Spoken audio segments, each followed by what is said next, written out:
Can you actually fail an ISO audit? Yes, you absolutely can. And the truth behind how and why organizations fail ISO audits might just shock you. Hello, I'm Akanksha Mishra and welcome to TNB Academy. Today we are diving deep into one of the most misunderstood and yet most critical aspects of ISO compliance, the audit. People think of it as a formality, a checklist, a simple visit, but it is much more. Today you will learn exactly what makes companies fail ISO audits and how to ensure you don't. What is an ISO audit really? An ISO audit is not just about documents or ticking boxes.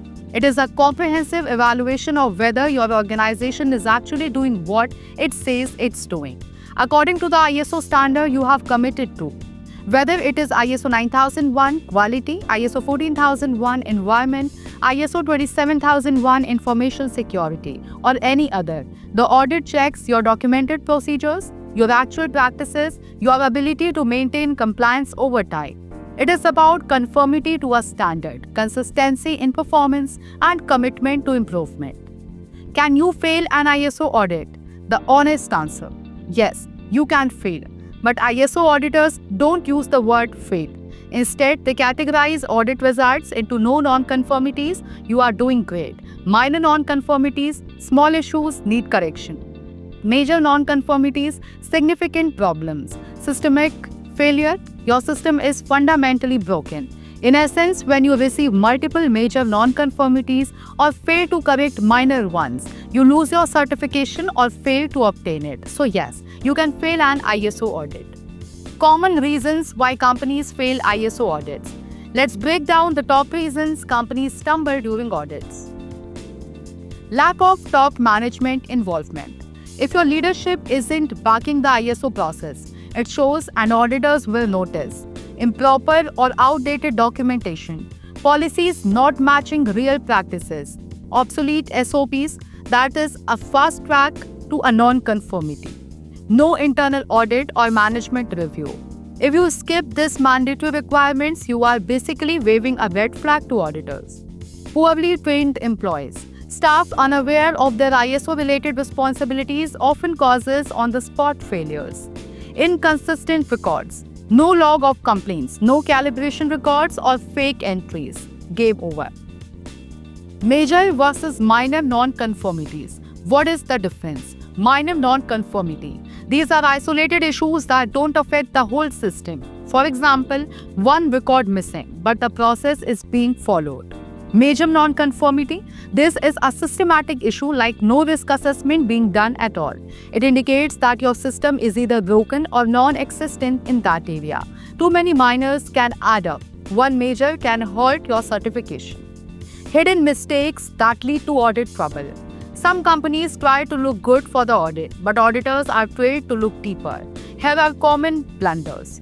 Last-minute documentation updates, dummy records to impress the auditor, verbal promises instead of actual evidence, non-involvement of actual process owners. Guess what? Auditors see through it and it damages your credibility. What auditors are really looking for? Auditors are not there to harass you. Their job is to validate whether your system is in place, you follow what you have documented, you are monitoring performance, you are improving over time. They want to see evidence-based practices, real employee awareness, active risk management, leadership commitment.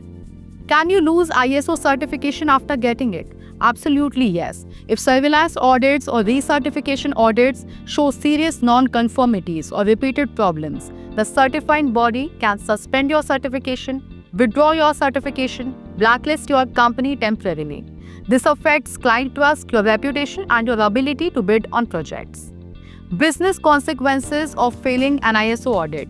Failing an ISO audit is more than just an embarrassment. It can lead to losing key clients, being disqualified from tenders, delays in launching new products, staff, demotivation, financial loss due to repeated audits, most damaging of all, loss of credibility. How to prepare to pass, not just survive your ISO audit. Here is how you can avoid failure and ace your audit. Start with a gap analysis. Know your weaknesses. Document smartly. Make your documentation match reality. Train your people. Awareness is your best defense. Do real internal audits, not just on paper. Conduct meaningful management reviews, involve top leadership. Keep records updated and accessible. Engage a consultant if needed. What happens after an audit? If you pass, you get your certificate. Surveillance audit follows annually. If you get minor non-conformities, submit corrective action plan within days. If you get major non-conformities, correct them and go through re-audit. Certification may be delayed or suspended. ISO is not a one-time effort. It is a continuous journey. Statistics that might surprise you. Over 35% of first-time applicants fail to get ISO certification in their first audit. 60% of failed audits are due to poor documentation and training. Companies that involve leadership in ISO efforts have a 40% higher success rate in audits. Fake or purchased certificates often get exposed during surveillance audits. Final takeaway: ISO audits are real, and so is the risk. So you can fail an ISO audit, yes. Should you fear it? No, you should respect it.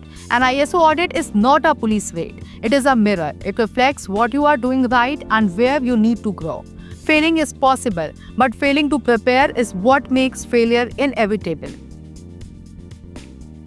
If this video helped you understand the real face of ISO audits, hit that like button, subscribe to TMV Academy, and comment below that you are ready to pass ISO audit. We have got many more ISO secrets, guides, and audit survival tools coming soon.